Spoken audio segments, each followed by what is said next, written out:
ny mofinaina isan'andro atolotry ny mpitandrina rakotina valina maoly.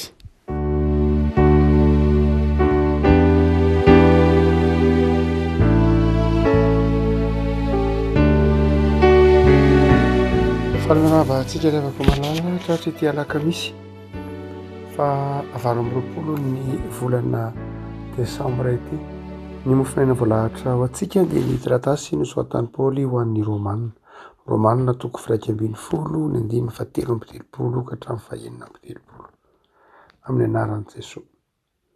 Endre ny alalin'ny haren'Andriamanitra sy ny fahendreny ary ny fahalalany sy ny fitsarany tsy hitalany ary ny lalany tsy azo fantarina fa iza ny mahalala ny sain'i Jehovah ary iza ny mpanolotsaina azy na iza no nanome azy aloha amaliana azy indray fa izy no niaviany izao zavatra rehetra izao ary izy no mihazona azy sady izy koa no antony izy ny nombe voninahitra mandrakizay.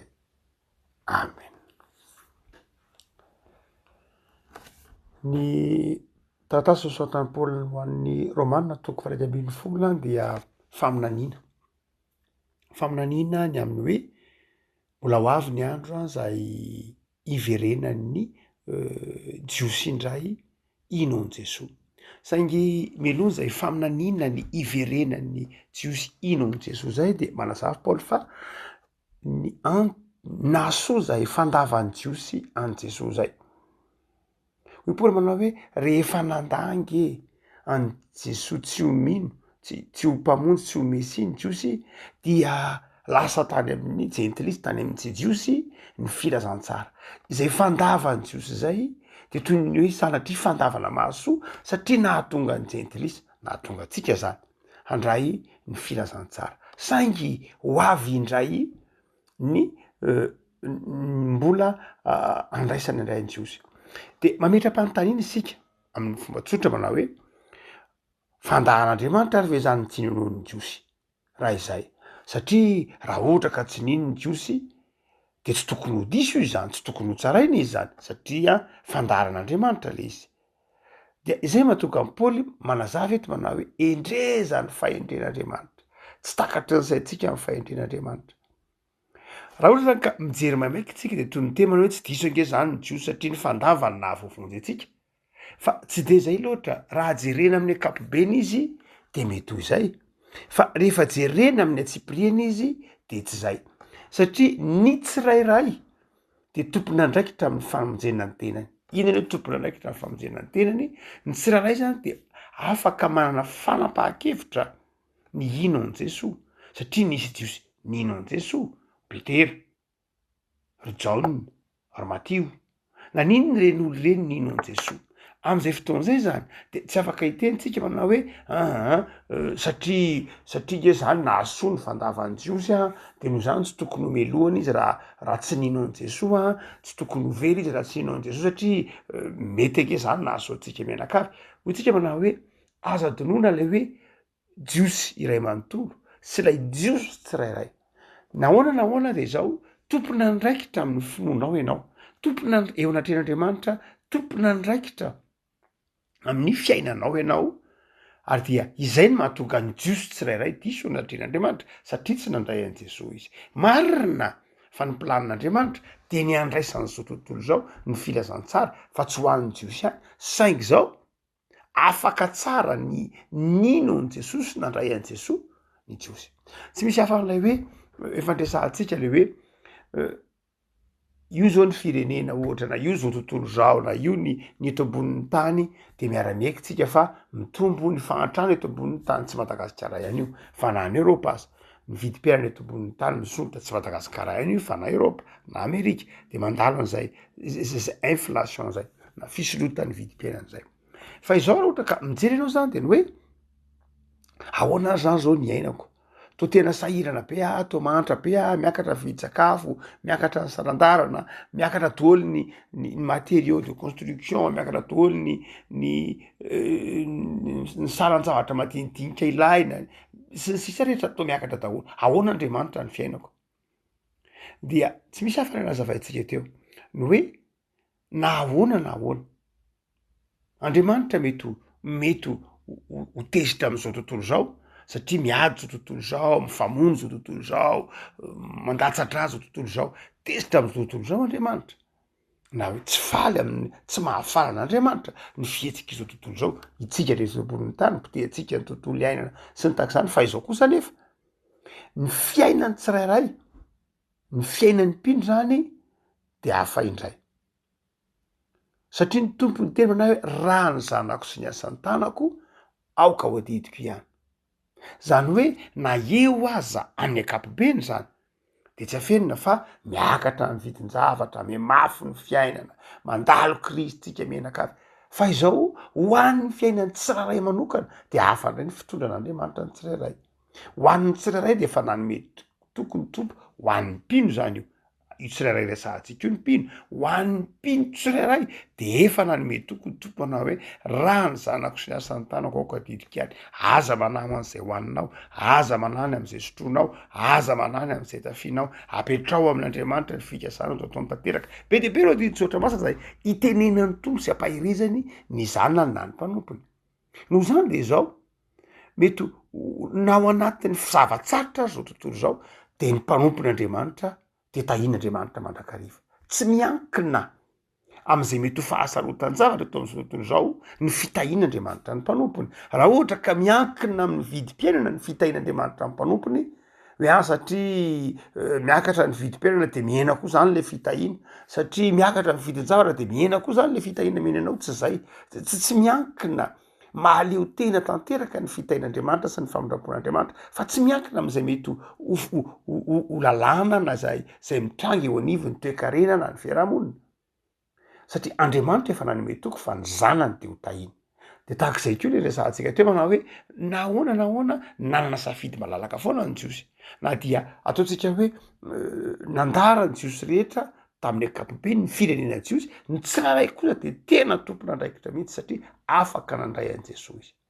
Zay mahatonga ny Paoly eto gaga amin'ny fahendren'Andriamanitra, hoe lalina laza ny fahendren'Andriamanitra zany, satria nanjary ny parika tonga taty am'Jetilisa ny filazantsara, satria nandany Jiosy. Le fandavan'ny Jiosy tsy planina, ny fandavan'ny Jiosy nahatonga ny Jentilisa handray filazantsara, fa ny fandavan'ny Jiosy tsy nahamarina ny Jiosy akory, tsy hoe lahalahatr'Andriamanitra handa akory ny Jiosy rehetra, fa ny Jiosy rehetra averina indray mandeha dia tena natao mihitsy afaka nandray ny filazantsara.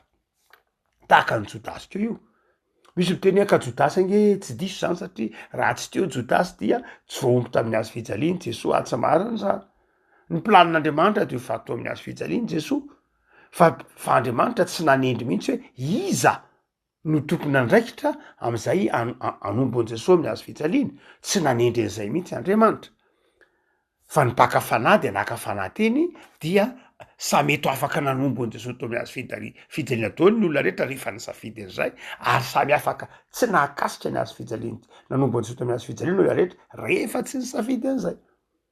Zay mahatonga hoe tsy marina loatra ny filazana, tsy marina mihitsy ny filazana hoe de nalahatr'Andriamanitra mba ho Jodasy ny fiasana anombony Jesosy amin'ny hazo fijaliana, tsy marina. Afaka tsara mihitsy zay ataontsika hoe Andriamanitra tsy miangatra. Raha izay de manjary hoe tena misy olona no manin'Andriamanitra ho very any amin'ny hafobe. Andriamanitra tsy nanana planina mihitsy ho andraniza na ho aniza ho ariana any amin'ny hafobe. Ny planin'Andriamanitra de ny hoe ny olona rehetra de no manin'Andriamanitra ho amin'ny fiainana mandrakizay. Afaka malala lalina ny fahendren'Andriamanitra hoy Paoly eto, lalina ny fahendren'Andriamanitra, lalina ny fitsaran'Andriamanitra, lalina ny fahalalàn'Andriamanitra. Ary dia i Paoly eto dia miondrika am'izany fahendren'Andriamanitra izany. Zay mahatonga ny Paoly ary tsy Paoly ihany fa na i Saint Augustin io zay nanaraka ny fampianaran'ny Paoly, na i Luther io zay nanaraka ny fampianaran'ny Saint Augustin, na i Calvin io zay nanaraka ny fampianaran'ny Paoly Saint Augustin, de samy resy lahatra ny amin'ny hoe io Andriamanitra io de mahafantatra ny ataony. Io Andriamanitra io mahafantatra ny ataony. Itsika foana ny be siasi, itsika ny manome tsiny, isika ny tsy mahazo ny sain'Andriamanitra. Zay ny mahatonga atsika mivilivily. Fa raha Andriamanitra de mahafantatra ny ataony. de mety mipetra-panontaniantsika hoe mahafantatra ny ataony ary izy ko nahoana ary izy ny tsy mey nivavaka firy taona zay Andriamanitra nivavaka an'zao nangataka an'izao tamika nahoana ary za Andriamanitra nivavaka tahak'izao tsy nahazo valim-bavaka mihitsy aho de ahoana azy zany de enao ny efa endry jiry avako mamaly an'io tsara Isaia tovy hevitra mijery io ana hoe tahaka ny mpanefy Andriamanitra de vongana iray ihany Andriamanitra rehefa maka tany manga de misy vongana iray ozy ataony tavim-boninkazo misy ataony vilany misy ataony simbe sy ny tahaka zany hoe Andriamanitra mahafantatra ny ataony io fahatokitsika an'Andriamanitra io tena zava-dehibe hoe mahatokia an'Andriamanitra fa fantatra Andriamanitra ny ataony tsy milaza kory zany hoe tsy hanao ninina ianao satria mahatoky an'Andriamanitra fa de ametraka ny zavatra lopetan'Andriamanitra de hoe rahanao Andriamanitra io fa za tsy hanao ninina raha olona tena mahatoky an'Andriamanitra tsy miteny an'izany hoe za tsy hanao ninina Andriamanitra fa de rahanao ianao ny tompony andraikitra tsia raha Andriamanitra mitakatra tsika ny fahendreny dia resy lahatra isika manaiko fiasany zay fahendren'Andriamanitra izay tempo mahatoky ny fitondran'Andriamanitra zay ny tiany Paoly ho takatritsika am'ty Romanina toko 8:10 ty hoe io Andriamanitra io tsy manaonao foana io Andriamanitra io betsaka ny zava-miafina hitondrany fiainantsika mbola tsy takatritsika raha tsy rehefa tonga lay fotoana Isaia moa de nilazavany koa hoe ny fihevitr'Andriamanitra ho tsy hevitritsika zany fa izao fotsiny minofa ny fihevitr'Andriamanitra de fetanana de mahatoky fa izay mitrangy eo na inona zay eo amin'ny fiainanao de izao mahatoky an'Andriamanitra aza manà fa Andriamanitra mahafantatra ny ataony io hitatsika amin'ny fiainan'ny Mosesy hitatsika manao hoe Jesosy koa miteny an'io manao hoe io ange na ny vato araviten'Andriamanitra mampiteny azy rehefa tian'Andriamanitra hiteny vato io de miteny ary rehefa tian'Andriamanitra tsy hiteny ny olona de mona tahaka an'izay ataony tamin'ny Zakaria mpaminany Zakaria nge nataony mona ary rehefa tiany hiteny ny apondra de miteny ny apondra tahaka ny apondra amin'ny tantaran'ny Balaka sy Balama zany hoe Andriamanitra manana fahefana hoy andiny fa 4:30 fa Andriamanitra ny aviany zavatra rehetra ary izy ny miazona azy sady izy koa no antony Andriamanitra no antony ho an'Andriamanitra natao an'Andriamanitra atao an' Jesosy zavatra rehetra ahoana ary tsika ny tsatoky an'Andriamanitra nahoana ary sika ny be fanahina nahoana ary sika ny kivy tsy mahatoky an'Andriamanitra ve isika ny valiny de izao tsy mahatoky an'Andriamanitra tsika fa mahatoky ny tenantsika loatra lasa ny tenantsika no hitokitsika melony ny anditokizatsika an'Andriamanitra le tenantsika nefa marefo hitatsika le toetsentsika marefo de manjary mizongozona hatao amin'ny fahatokitsika an'Andriamanitra avako malala mahatoky ny fahendren'Andriamanitra ao fiainana jereo ny lalana nitondran'Andriamanitra ny Krismasy iza ny nanapo zay lalana nitondran'Andriamanitra amin'ny famonjena ny olombelona iza ny nanapo ny lalana nitondran'Andriamanitra ny famonjena ny olombelona za tsy takatra ny saina mihitsy ny hoe zanak'Andriamanitra ho tonga olombelona any amin'ny boky Genesis toko 2:10 fitahina ho an'ny firenena rehetra ianao fa ahoana ny fomba amonjen'Andriamanitra ny olombelona raha tsy efa tanteraka ty amin'ny filazantsara hoe ho tonga olombelona le zanak'Andriamanitra ho teraka ao an-tranon'omby hitaingina zanaboriky ombonao amin'ny hazo fijaliana tsy azon'ny olona mazava zany fahendren'Andriamanitra zany tsy azo raha tsy efa mitranga de ohatr'izay le afaka malala ny tiny ny tompo ananantsika amin'izao taona faran'izao mahatoky an'Andriamanitra fa Andriamanitra azo hitokiana Andriamanitra mahafantatra ny lalana hitondranantsika Andriamanitra mahafantatra ny hevitra hieveranantsika Andriamanitra tsy adala fa endry de hoy Paoly manao hoe endreny alalany aren'ny fahendren'Andriamanitra ny fahalalany ny fitsahana ivavaka sika tompo misaotra anao zahay fa ianao Andriamanitra de famindrampo sy fitiavana ianao Andriamanitra de endry mahay mitondra ny fiainanay arak'izay mahasoa sy mahasambatra anay. Indry ianao, fitiavana ianao, tsy takatry ny saina ny fahalalanao sy ny fitsaranao, fa ataonao takatry ny saina kosa ny fitiavanao sy ny famindramponao. De indray zay Tompo, tratra zao fotoana izao, taona madivy farany, fahasoavanao no matoy izao anay. Ny angatahanay Tompo de omeo anay ny fahazavan-tsaina, omeo anay ny finoana, itokinay ny fitiavanao sy ny fahendrenao mitondra ny fiainanay. Azavelanao hanome tsiny ianao zahay am'izay fiainanay isan'andro. Azavelanao isalasala ny amin'ny fitiavanao mihitsy zahay, satria fantatray fa ny zanako ao malalanao aza ny raha hainao amonjy anay. De ataovy azona iantoka Tompo ny fitiavanao, mivavaka zay Tompo ho an'isa tokantrano, ho an'ireo tsy salama am'izao farany taona zao. Sitrano Tompo ireo tsy salama, mo misy zava-mahagaga tsy hainao ve? Sitrano reo tsy salama Tompo, aneo zava-mahagaga fa fitiavana ianao.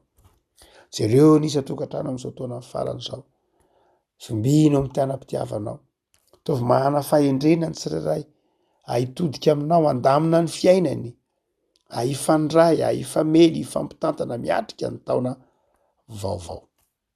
Jereo ny tanindrazana izay hitanao, manam-pirenao ny ezaka ataon'ny tsirairay avy, nisa tokantrano, nisa ambatan'olona, mba hananana fiainana milamina. De mivavaka zay Tompo ho an'ny fiangonanao, toro ny filazantsara eto amin'ity nosy malalana ity. Ampahirizo Tompo ny fiangonana, tehirizo, afanafo amin'ny asanao, amin'ny fitoriana ny filazantsara. De anapaka ty am-pony mandrakariva Jesosy ny fiatanana.